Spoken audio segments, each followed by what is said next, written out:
Good morning, Eagles. Please stand for the Pledge of Allegiance.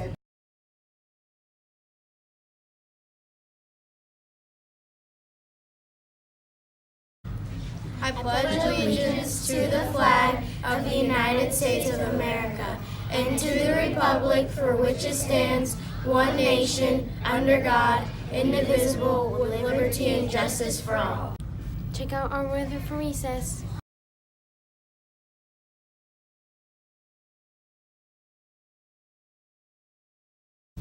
What's for lunch today? Here's the news you need to know. Students, you'll soon be registering for a new school club that you'll begin after the holidays. If you have ideas for new clubs or clubs you'd like to see the school put on, there's a survey in Blackboard Learn that you can access and give your suggestions. Check out these music and chorus reminders. Please see Mrs. Clarida if you have any questions.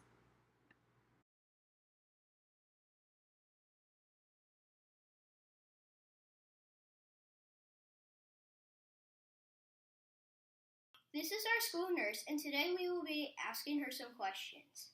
Good morning. I'm Mrs. Hinckley, the school nurse here at EMIS. I'm glad to be here, and thanks for asking me to have an interview with you. All right, so our first question is, what should you go to the nurse for, and what should you not go to the nurse for?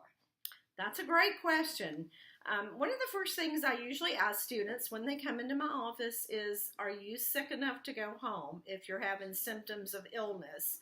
Sometimes we have a little headache, a little tummy ache, or maybe a little bit of a sore throat, and we're not feeling great, but maybe we're not feeling quite bad enough to miss a whole day of school and a whole day of instruction. So one of the first things I will normally ask you when you walk into my office is, do you feel bad enough to go home? So certainly if you're feeling sick enough that you feel like you absolutely cannot make it and you can afford to miss a day of instruction and maybe get behind, then that might be a good reason to come to the school nurse. If you've had a head injury, if you've bumped your head and you're feeling a little different, then you need to come and see me too. Of course, there's a lot of other reasons to come see a school nurse. If you get hurt at school, if you're bleeding, if you feel like you've got a fever, and again, if you feel like you're absolutely sick enough to come home, then yes, you need to come to see the school nurse. Our second question is, what should teachers ask before sending their students to the school nurse? Well, once again, I think a good question to ask is, first of all, if they're having a little bit of a stomach ache, did you eat breakfast this morning? I have a lot of students who come in my office who do not eat breakfast in the morning. Good morning. All buses are in today, and you can dismiss from clubs. Thank you, and I hope you have a great day. And of course, if you have not had breakfast, your tummy is probably going to hurt. So you probably need to eat a little something, or maybe you just need to go get some water or something. But I think that's a good question for teachers to always ask is, do you feel bad enough that you absolutely need to miss school and go to the nurse? And then of course, let's talk a little bit about ice too. Ice is maybe really good if you have sprained an ankle or you've bent a finger back or something that's really hurting and it's looking like it's starting to swell, because ice decrease swelling, but you don't need ice for every little ache and pain that you have in your body. Ice is really not going to help you that much. But again, if you're sick enough to come to the school nurse and sick enough to come home, then yes, you need to come up and pay me a visit. All right, and our third question is, what should a student do if you are in your office and there's another student seeing you? Where should that student go?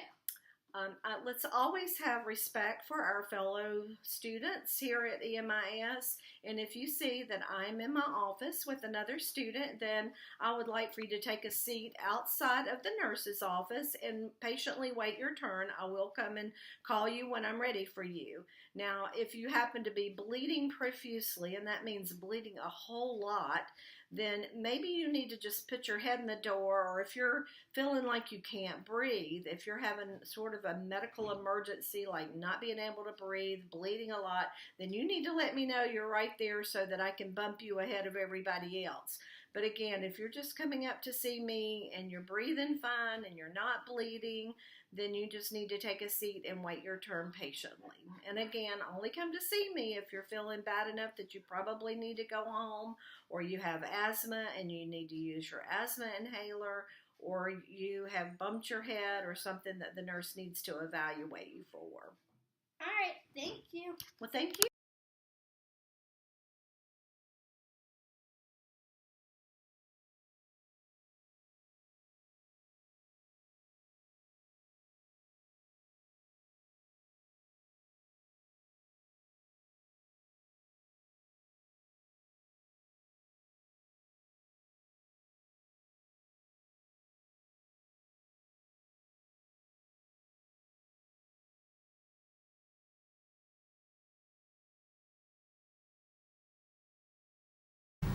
Happy birthday to these special students. Birthday to you. Happy birthday to you. Happy birthday. Happy birthday. Happy birthday.